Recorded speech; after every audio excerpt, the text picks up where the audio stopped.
Sir మా అత్తయ్య గారు ఒప్పుకున్నారు సార్. వెరీ గుడ్ అమ్మా. ఏమ్మా, ఎమ్మెల్యేగా ప్రజాసేవ చేస్తావుగా?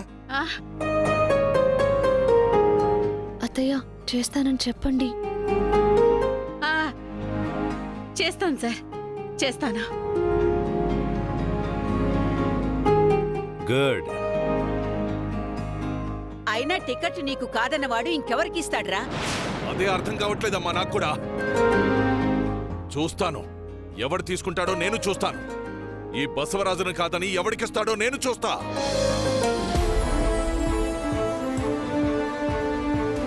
మిమ్మల్ని పార్టీలోకి ఆహ్వానిస్తున్నాం.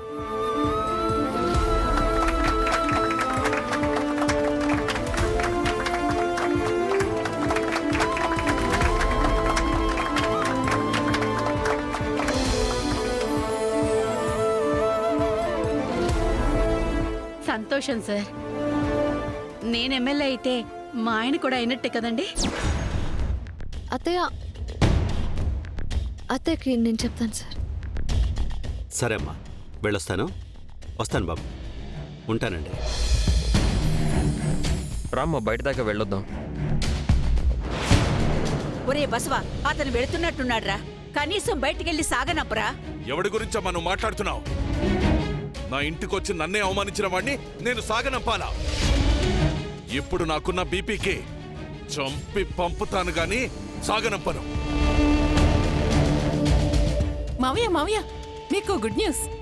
ఏంటి, వాడు పోయాడా? పోయార్లే కాని అద్దెకి ఎమ్మెల్యే టికెట్ ఇచ్చి కండువా వేసి మరీ వెళ్లారు.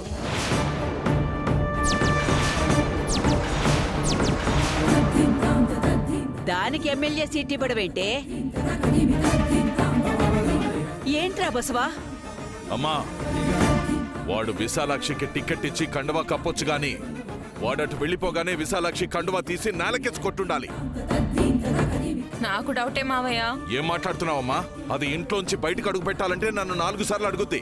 అలాంటిది నాకు రాని ఎమ్మెల్యే టికెట్ అదేలా తీసుకుంటుంది? అలాంటిది అదేలా ఒప్పుకుంటుంది? ఖచ్చితంగా తీసేస్తుంది. పదండి, చూపిస్తాను మీకు.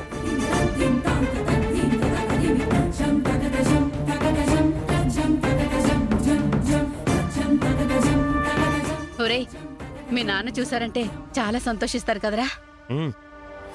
పరా ఇంటికి పోయే పదవి మన ఇంటికి తీసుకొచ్చినందుకు తప్పకుండా సంతోషిస్తాడమ్మా. అదిగో.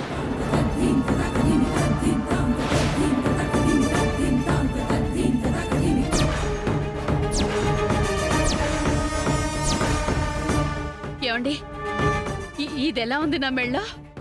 ఎంత ధైర్యమే నీకు?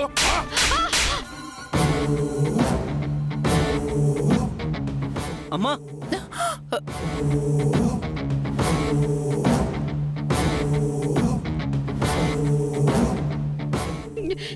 నేనే చేశానండి. ఆయనే టికెట్ ఇస్తానని ఇలా కండువా కప్పారు. అది ట్రైన్ టికెటో బస్సు టికెటో కాదే. వాళ్ళు ఇస్తామనగానే నువ్వు తీసుకోవడానికి ఎమ్మెల్యే టికెటో. నాకు అదంతా ఏం తెలుసండి. మీరు సంతోషపడతారని వీళ్ళు చెప్తేనే నేను సరే అన్నానండి.